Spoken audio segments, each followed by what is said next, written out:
Amalan bulan Ramadan. Apa saja amalan-amalan yang bisa kita lakukan di bulan Ramadan? Yang utama yaitu adalah puasa, ya. Yang terpenting di bulan Ramadan yaitu adalah berpuasa. Tapi selain puasa, ada amalan-amalan utama lain yang juga harus dilakukan selama bulan Ramadan agar kita mendapatkan manfaat. Sebab bulan suci Ramadan terdapat kebaikan, ya, kebaikan yang kita lakukan ini mendapatkan pahala yang lebih dan berlipat ganda. Nah, di bulan Ramadan ada amalan-amalan sunnah yang tidak ada di bulan-bulan lainnya. Jadi hanya khusus ada di bulan Ramadan saja. Nah, kira-kira apa saja amalan yang hanya ada khusus di bulan Ramadan? Yang pertama, sholat tarawih dan witir. Nah, jadi sholat tarawih itu hanya dilaksanakan pada malam di bulan Ramadan. Jadi, sayang sekali kalau kita melewatkan begitu saja. Nah, supaya Ramadan kita menjadi berkah dan mendapatkan kebaikan, maka sebaiknya kita melaksanakan sholat tarawih itu setiap hari, ya. Karena apa? Sayang sekali kalau dilewatkan. Hanya ada di bulan Ramadan saja, ya. Di hari-hari yang lain gak ada yang namanya sholat tarawih, ya. Sholat tarawih itu apa? Sholat yang dikerjakan di bulan Ramadan dan dikerjakannya kapan? Sesudah sholat isya, ya. Sesudah sholat isya. Itu namanya sholat tarawih dan hanya ada di bulan Ramadan saja. Itu yang pertama, sholat tarawih. Kemudian apalagi? Makan sahur, ya. Ya, makan sahur itu akan menjadi ibadah, ya, kalau kita mengikuti sunnahnya Nabi. Apa saja yang menjadi sunnah? Yang pertama, mengakhirkan sahur. Jadi sebaiknya sahur itu di akhir-akhir waktunya, ya, mendekati imsak, ya, 1 jam atau 30 menit mendekati imsak. Supaya apa? Supaya kita mendapatkan kebaikan yaitu mengikuti sunnah Nabi dan menyegerakan berbuka. Jadi kebalikannya, ya, kalau sahur ini terakhir-terakhir, kalau buka harus cepet-cepet, ya. Begitu dengar azan maghrib langsung berbuka. Nah, kemudian apalagi? Berdoa ketika berbuka puasa. Nah, dengan doa yang sudah diajarkan oleh Nabi Muhammad. Gimana doanya tadi? Allahumma laka sumtu wa bika amantu wa ala rizkika aftortu birahmatika ya arhamar rahimin. Itu sebelum berbuka. Nah, kalau sesudah berbuka, kalau sudah selesai berbuka puasa, doanya gimana? Zahabadz dhama'u wa batallatil uruku wa sabatal ajru insyaallah. Ya, telah hilang rasa haus dan telah basah urat-urat badan dan insyaallah mendapatkan pahala. Jadi kalau sebelum berbuka kita baca doa Allahumma laka sumtu wa bika amantu wa ala rizkika aftartu. Kalau sudah selesai buka kita baca zahabadz dhama'u wa batallatil uruku wa sabatal ajru insyaallah, ya. Kemudian amalan apa lagi yang bisa dilakukan di bulan Ramadan? Banyak-banyak membaca dan mempelajari Al-Quran. Nah, kita diperintahkan untuk membaca dan menghatamkan Al-Quran pada bulan Ramadan sekaligus mempelajarinya, ya. Jadi selain dibaca, Al-Quran itu juga harus dipelajari isinya, ya. Jangan hanya dibaca saja, ya, dibaca artinya, difahami isinya, diamalkan juga isinya. Itu, ya. Banyak-banyak membaca Al-Quran. Kemudian ada lagi amalan yang khusus hanya ada di bulan Ramadan, yaitu iktikaf di masjid.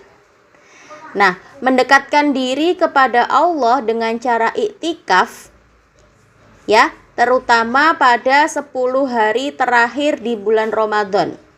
Ini adalah seperti yang dilakukan oleh Nabi Muhammad yang diriwayatkan dari Ibnu Umar. Dari Ibnu Umar radhiyallahu anhu berkata, Rasulullah Shallallahu alaihi wasallam selalu beriktikaf pada 10 hari terakhir, 10 hari yang penghabisan di bulan Ramadan. Ya, iktikaf itu artinya apa? Iktikaf itu berdiam diri di dalam masjid.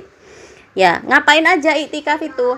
Ya, sholat, ya baca zikir, ya baca Al-Quran, baca sholawat. Intinya apa? Berdiam diri di masjid. Ya, tuh. Kemudian apalagi amalan di bulan Ramadan? Memperbanyak sedekah. Nah, khususnya ketika berbuka, ya. Menyediakan makanan berbuka untuk orang-orang yang sedang berpuasa, itu pahalanya sama seperti orang yang berpuasa tersebut. Ya, dalam hadis disebutkan, barang siapa yang memberi makan orang yang berpuasa, maka baginya pahala seperti orang yang berpuasa tersebut, tanpa mengurangi pahala orang yang berpuasa itu sendiri. Ya, jadi kalau kita memberi makan orang yang berpuasa, kita dapat pahalanya dia. Kita dapat pahala berpuasa dan kita juga dapat pahalanya dia yang berpuasa.